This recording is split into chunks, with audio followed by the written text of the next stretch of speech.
যারা নবীর আদর্শ মানে না তারা দুই দল। তারা কয় দল? জবাব দেন, মনে রাখবেন। যারা নবীর অনুকরণ করে না তারা কয় দল? একদল আগ্রহী আর একদল বিদ্রোহী। একদল আর একদল ভিন্ন শব্দে বলা যায় একদল দরদি আর একদল বিরোধী। এবার একটা উদাহরণ নেই। উদাহরণটা একটা পয়েন্ট খেয়াল রাখবেন, যে কোনো একটা উদাহরণ এক্সাম্পল যাবে, এটা বাস্তবতার সাথে মিল থাকতেও পারে, নাও থাকতে পারে। তো এক্সাম্পল বা উদাহরণ দেওয়া হয় কেন? আসল কথাটা সমাজে বুঝার স্বার্থে। কিন্তু কিছু কিছু অন্তর নষ্টওয়ালা মানুষ আছে, আসল কথা দিয়ে নজর না দিয়ে ওই উদাহরণ একটা পিছিয়ে দিলে লাভ হয়। উদাহরণ পিছিয়ে দিলে আছে, তাই এই উদাহরণ কেউ দিল। হ্যাঁ, এই উদাহরণ কেন দিল? আসল কথাটা বুঝা মাকসাদ, উদাহরণটা মাকসাদ না। কথা কথা ডান পাশের এক যুবককে আমি জিজ্ঞাসা করলাম, এই যুবক, তুমি নামাজ পড়ো না কেন? তোমার মাথায় মদিনাওয়ালার আদর্শের টুপি নাই কেন? সে আমাকে জবাব দিল, হুজুর, নবীজির আদর্শ টুপি পরা দরকার। নামাজ পড়া আল্লাহর বিধান, খুবই জরুরি। আমি পারি না, দোয়া করবেন, ইনশাআল্লাহ চেষ্টা করব। কি করবে? দরদি না বিরোধী? আগ্রহী না বিদ্রোহী? বুঝেন? বাম দিক থেকে একজনকে জিজ্ঞাসা করলাম, এই যুবক, তোমার মাথায় মদিনাওয়ালার টুপি নেই কেন? নামাজ পড়ো না কেন?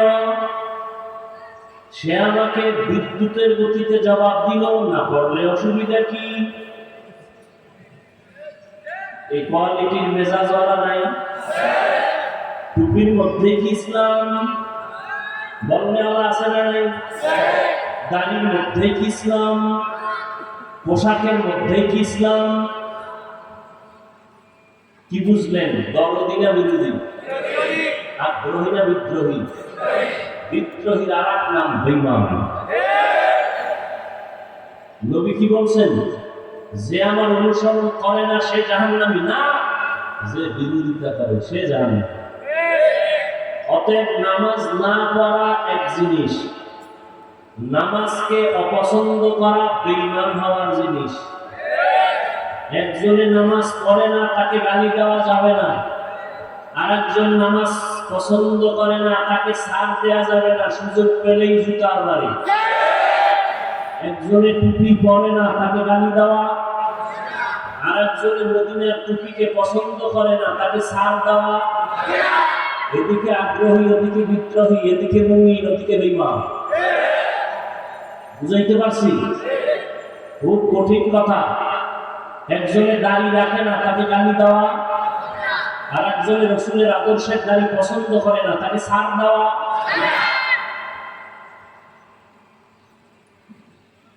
বড় কঠিন। জান্নাত পাওয়া অনেক সহজ, আবার অনেক কঠিন। একজনে নামাজ পড়ে না, আপনি তারা গালি দিতে পারবেন? আগে বুঝতে হবে সে কি আগ্রহী না বিদ্রোহী। আগ্রহী মুমিন, বিদ্রোহী বেঈমান। কি? একজনে রাজনীতি করে না, তাকে গালি দেওয়া। কিন্তু একজনে আল্লাহর কোরআনের আইনের রাজনীতিকে পছন্দ করে না, তাকে ছাড় দেওয়া। এখন বলবেন, হাফিজ ভাই কুয়াকাটার থেকে আসলেন, কোরআন শরীফে কি আবার রাজনীতি আসেনি? এটা আবার নতুন কথা কেন? কোরআন শরীফে রাজনীতির নামে সূরা আছে। রাজনীতি মানে রাষ্ট্র বিষয় আলোচনা, রাষ্ট্রনীতি। নবীজি মদিনার রাষ্ট্র পরিচালনা করছেন, বলেন সত্য কথাটা স্বীকার করেন। আবু বকর করছেন, ওমর ফারুক করছেন, সুলাইমান নবী রাষ্ট্র দুনিয়া পরিচালনা করছেন, ইউসুফ নবী অর্থমন্ত্রীর দায়িত্ব পালন করছেন। সূরা ইউসুফ আছে, আপনি বাংলা বাংলা আমার আরবিটা দেন, বুঝাই দিয়া যায় রাজনীতি কি ও কেন, কত প্রকার। সুলাইমান বিলকিসের ঘটনা কোরআন শরীফে আছে, সব রাষ্ট্রনীতি রাষ্ট্রনীতি রাষ্ট্রনীতি। কোরআন পড়বেন না, হুদা সাফাবাজি করবেন। আপনার সাথে তর্ক করার দরকার কি আমার? আপনার কবরে আপনি যাবেন, আমার কবরে আমি যাব। বাকি দায়িত্ব হলো বুঝাতে পারি, কিন্তু আপনার সাথে তর্ক জানানোর আমার টাইম নেই। আপনার সাথে যতক্ষণ আমি তর্ক করবো ততক্ষণ আমি দরুদ শরীফ পড়বো, সওয়াব হবে। আপনার সাথে আমার তর্ক করার কোনো টাইম নেই। ভাই তুমি টুপি করো না কেন? বুঝার চেষ্টা করো।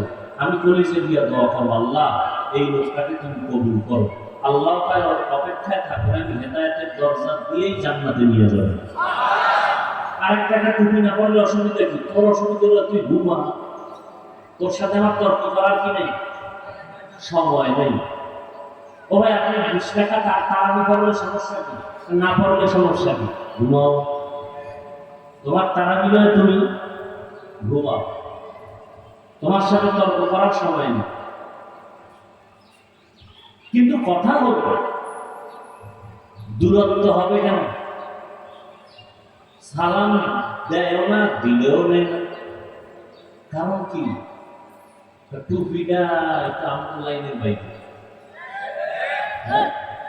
একটা টুপিকে কেন্দ্র করে একটা মানুষকে দূরে ঠেলে দিলেন, এটা রাসূলের আদর্শ? কি শিখলেন?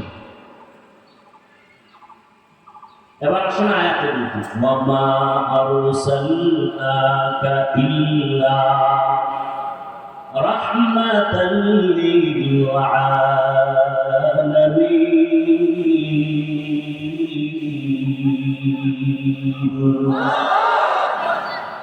এখানে আল্লাহ কি বললেন? হে রাসূল, আমি আপনাকে দুনিয়াতে পাঠাই নাই। হ্যাঁ, এখানেও কিন্তু, নবীও কিন্তু নামের ব্রেক লাগাই দিছে। সব উম্মত জান্নাতে যাবে, কিন্তু আমি মুহাম্মদের যারা মানে না তারা যাবে না। আল্লাহ বলেন, ও নবী, আমি আপনাকে জমিনে পাঠাই নাই, কিন্তু আমি আপনাকে পাঠাইছি জগৎ সমূহের রহমত হিসাবে। আচ্ছা, ডাইরেক্ট বললেন তো আমি আপনাকে রহমত করে পাঠাই নাই। পাঠাই নাই, হ্যাঁ পাঠাইছি, ঘুরাইয়া বললেন কেন? ফাইলুল হাকিম লা ইয়াখলু আনিল হিকমাহ, জ্ঞানীদের কোনো কাজ জ্ঞান থেকে শূন্য নয়। আল্লাহ সারা দুনিয়ার মানুষের জেহেনটাকে পরিষ্কার করে বুঝায় দিলেন, আমার নবীকে আমি ভিন্ন কোনো কারণে পাঠাই নাই।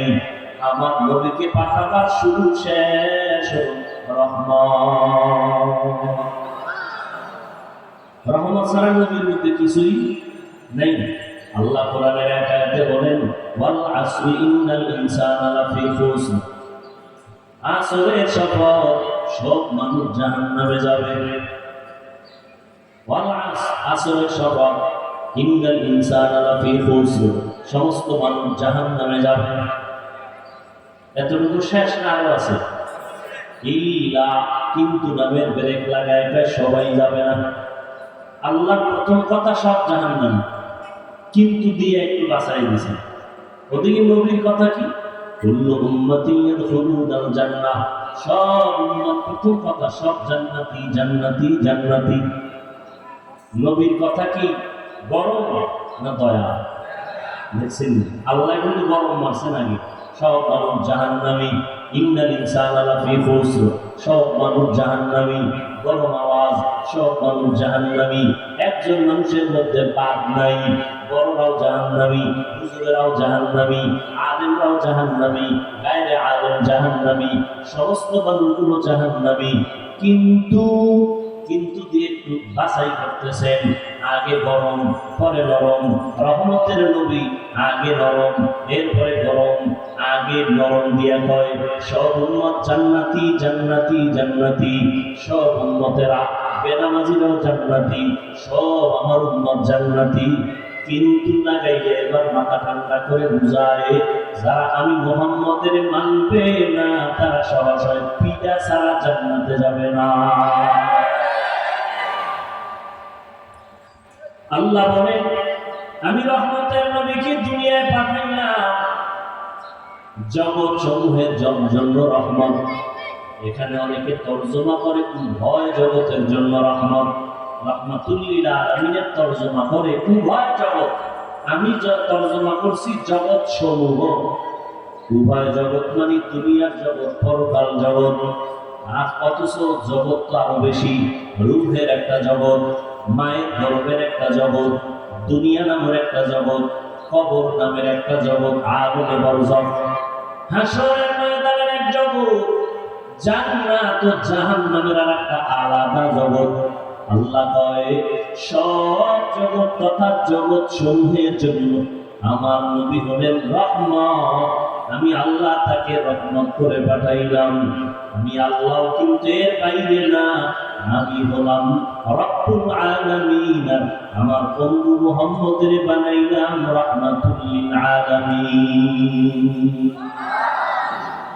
সমস্ত জগতের জন্য আল্লাহ হলেন রব, রহমতের নবী হলেন রহমত। দেখেন মায়ার নবী, রহমতের নবী দুনিয়াতে আসেন এমন একটা সময়, এমন একটা জমিনে যখন দুনিয়ার মানুষের কোনো গার্ডিয়ান নাই, কোনো ইমাম নাই, কোনো মুরব্বী নাই, যার মনে যা চায় চলতেছে। গার্ডিয়ান ছিলেন মুসা নবী, তিনি চলে গেলেন। গার্ডিয়ান ছিলেন, মুরব্বী ছিলেন ঈসা নবী। উম্মতরা সব বিভ্রান্তে হয়ে গেল। মুরব্বী না থাকলে ওই জাতির কোনোদিন সফলতা আসতে পারে না। রহমতের নবী এমন একটা সময় আসলেন যে সময় গোটা দুনিয়ার মানুষ রোগে আক্রান্ত, অসুস্থ, চিকিৎসা দেওয়ার মতো কোনো ডাক্তার নাই। সব নবীরা উম্মতের রুহানি ডাক্তার, সব চলে গেলেন।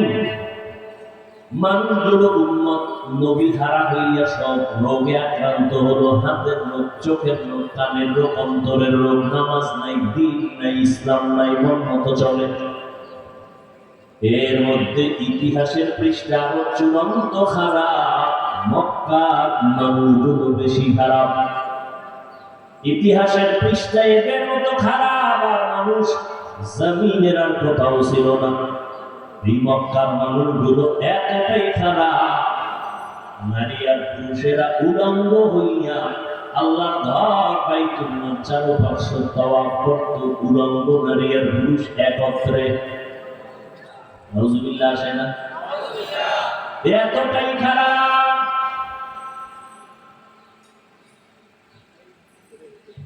এই মানুষগুলো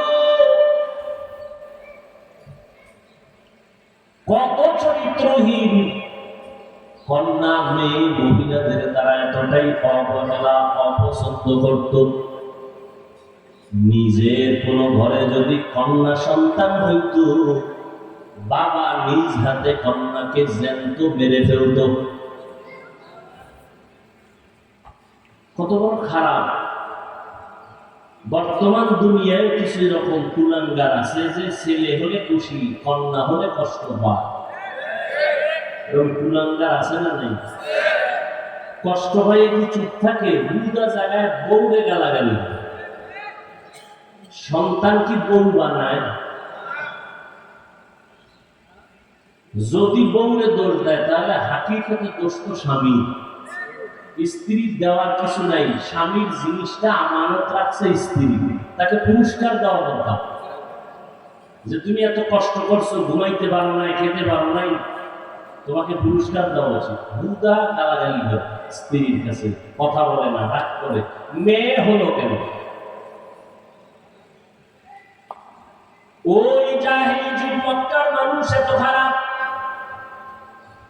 নারীদেরকে পছন্দ করে, কন্যা সন্তান হলে মনে কষ্ট পায়। কন্যাদেরকে আপন বাবা জানত, পাথর চাপা দিয়া মেরে ফেলে। এমন একটা নাপাক জায়গা মক্কা নগরী, নাপাক মানুষ। এমন এক নাপাক জায়গা, এমন একজনকে আল্লাহ পাঠাইলেন যিনি হলেন সমস্ত নবীদের নবী। আল্লাহ নিজে ওই নবীর আশিক। চিন্তা করেন, আপনাদের এলাকার কোনো এক জায়গায় যদি অপকর্ম চলে, অবাধে গুনাহের কাজ চলে, জুয়া, মদের আড্ডা, নারীর আড্ডা চলে, এখন এই দেশের আলেমরা এক হয়ে গেছে, এক হয়ে বলে এটাকে ফিরানো দরকার। কেমনে ফিরাই? তাহলে বড় হুজুরে আগে যান, কি যায়? এরকম কেউ যায় না। আগে কারা কারা ওই লাইনের লিঙ্কে যাদের সাথে যোগাযোগ আছে, একটা বেনামাজি 4-5টা যুবকের তোরা আগে যা, গিয়ে দেখ ওখানে কি হালাত। আমি হুজুরে যাইতে পারি না, আগে তুই গিয়ে দেখ, তুই একটা বেনামাজি, ওখানে বেনামাজির কি খবর, তুই মাঝে মাঝে মদ পান করো, ওই মদবিদের খবর কি, যা আগে যাইয়া দেখ পরিবেশটা কেমন, আমি যাইতে পারবো কিনা, আমি তো এলাকার বড় হুজুর, আমি তো সর্বপ্রথম যাইতে পারি না। সবাই বলবে হুজুর হইয়া মেয়েদের আড্ডাখানায় কেমনে গেল, মদের আড্ডাখানায় কিভাবে গেল, এটা বিবেক বাধা দেয়। কিন্তু আল্লাহ রেজাল্ট সারা দুনিয়ার ভিতরে চূড়ান্ত খারাপ রক্ষার মানুষ, এই মানুষগুলোকে আল্লাহ ভালো বানানোর জন্য পৃথিবীর শ্রেষ্ঠ রহমতের নবীকে ডাক্তার করে মক্কায় পাঠাইছে। এমন এক জায়গায়, এমন অবস্থায় পাঠাইছেন, এইসব বাবারে পাইলেন না, 6 বছরের মা হারাইলেন, নবী বড় অসহায়, খানার টাইমে খানা নাই, আপন লোকেরা সব দুশ্মন, চতুর্পার্শ্ব থেকে ষড়যন্ত্র, বারবার রেডি হয় নবীকে হত্যা করে ফেলবে, ওমর তরবারি নিয়ে দৌড়ায় নবীর কল্লা দেহ থেকে আলাদা করবে। আল্লাহ চাইলে সব হয়, বান্দা চাইলে কিছুই হয় না। আবু জাহাল রেডি করে পাঠাইল মুহাম্মদের গর্দান কাটবে। আল্লাহ বলেন, ও নবী কোনো পেরেশানি করবেন না, আল্লাহু ইয়াসিবুকা মিনান নাস, আমি আল্লাহ কোরআন হেফাজতের যেমন জিম্মাদারি নিয়েছি, আপনাকেও হেফাজতের জিম্মা নিয়েছি। রহমতের নবী এমন এক জায়গায় আসলেন, সব মানুষগুলো খারাপ, আপন মানুষগুলো এত খারাপ, আল্লাহ পাক রব্বুল আলামিন আমার নবীরে এমন আদর্শ দিয়ে পাঠাইলেন, খারাপ মানুষ দেখে নবী সি সি করে তাড়ায় দেন না, বড় ওই মানুষ মুহাম্মদের সি সি করে তাড়ায় দেয়। নবী বারবার তাদের কাছে গিয়ে দাঁড়ায়, হাসি মুখে কথা বলেন। দেখছেন নবীর আদর্শ।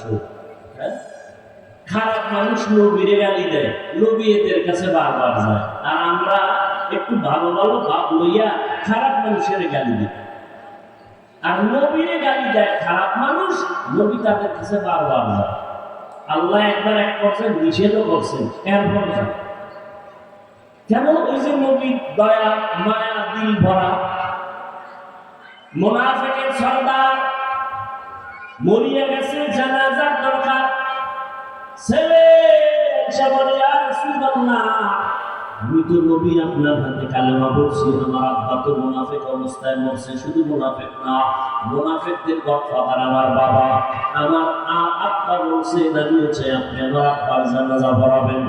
রহমতের নবী, এত বড় বেঈমান নাম তারা মুনাফিকের সর্দার, এর জানাজা নবী পড়াইয়া থাকে কিছু? হ্যাঁ, এই এলাকায় সব থেকে বড় খারাপ মানুষ, নারীদের গুনাহে আছে, বেশ্যাখানায় যায়, মদ নিয়ে 24 ঘন্টা বাজারে মদ পান করে, এলাকার ছোট বাচ্চারাও জানি না খারাপ। আমি যদি মরে যায় আর কিশোরগঞ্জের বড় হুজুর জানাজা পড়াবে, এটাকে মানবে? বলেন। কিন্তু মুনাফিক মারা গেছে, মুনাফিকের সরকার ছেলে আবদার করছে, ওমর সামনে দাঁড়ানো, গরম মানুষ ওমর, নবীকে খবরদার, নবী মুনাফিকের সর্দারের জানাজায় যাবেন না। নবীকে আমি যাবই, নবী গেলেনি, জানাজা পড়াইলেন। আল্লাহ আয়াত নাযিল করে রাখায়, আপনি যান, আরো যান, আর না যান, আপনি যদি মোনাজাত দিয়ে কান্দেন, আমি ওই মুনাফিকদের মাফ করুন না। এরপর নবী গেছেন না, রহমতের নবী। এজন্য ওই রহমতের নবী এমন ব্যবহার আদর্শ উপহার দিলেন, পৃথিবীর নিকৃষ্ট খারাপ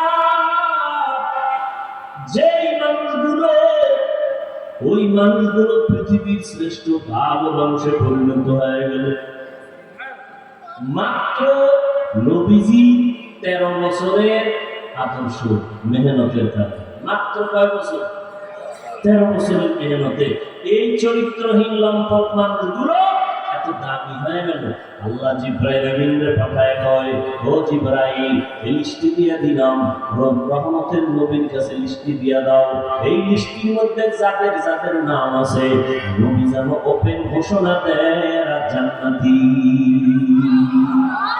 আতিনা ফি দারে দুনিয়া মাসারুন, আতিনা ফি দারে উকবানা হাসান, ইয়া গিয়াসাল মুস্তাগীসিন ইহদিনা বিখারা বিলুমে ওয়াল বিনা, হর গরিবে নেকো তু তৈয়ার है, जो न मांगे उससे तू बेजार है। ও কিশোরগঞ্জের যুবক বাবা, তোমার কাছে আমার একটা দাবি, মুহাম্মদের থেকে ভালো কোনো ব্যক্তি এই জমিনে ছিলনি, আছে, আসবে? সবাই একমত? বলো বলো।